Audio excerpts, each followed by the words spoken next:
घने जंगल के बीच में एक बहुत बड़ा हाथी रहता था। वो जंगल का सबसे ताकतवर जानवर था। जब वो चलता था तो ज़मीन हिलती थी। जब वो झंकारता था तो परिंदे उड़ जाते थे, और जब वो पानी पीता था तो पूरी नदी हिल जाती थी।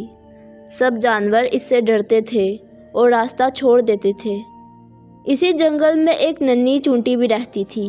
वो इतनी छोटी थी कि हाथी के पाँव के नीचे भी नज़र न आती, मगर वो दिन रात मेहनत करती, अपने घर के लिए खुराक इकट्ठा करती और कभी हिम्मत ना हारती।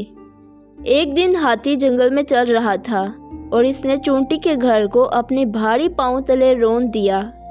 चूंटी का सारा घर तबाह हो गया। महीनों की मेहनत से इकट्ठी की हुई खुराक मिट्टी में मिल गई। हाथी को पता भी ना चला और वो आगे बढ़ गया। चूंटी रोई नहीं, घबराई नहीं।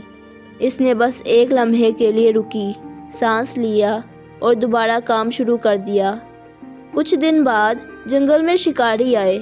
उन्होंने हाथी को पकड़ने के लिए एक गहरा गड्ढा खोदा और ऊपर पत्ते और मिट्टी से ढक दिया।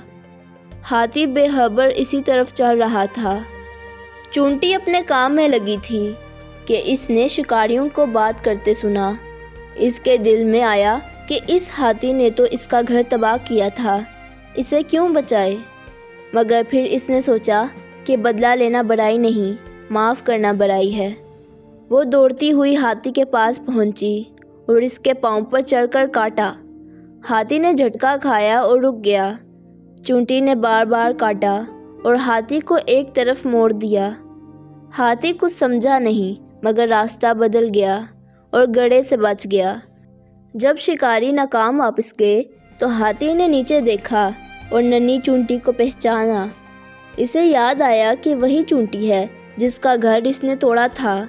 इसकी आंखें शर्म से झुक गईं। चूंटी ने सिर्फ इतना कहा, तुम बड़े हो ताकत में, मैं बड़ी हूँ दिल में।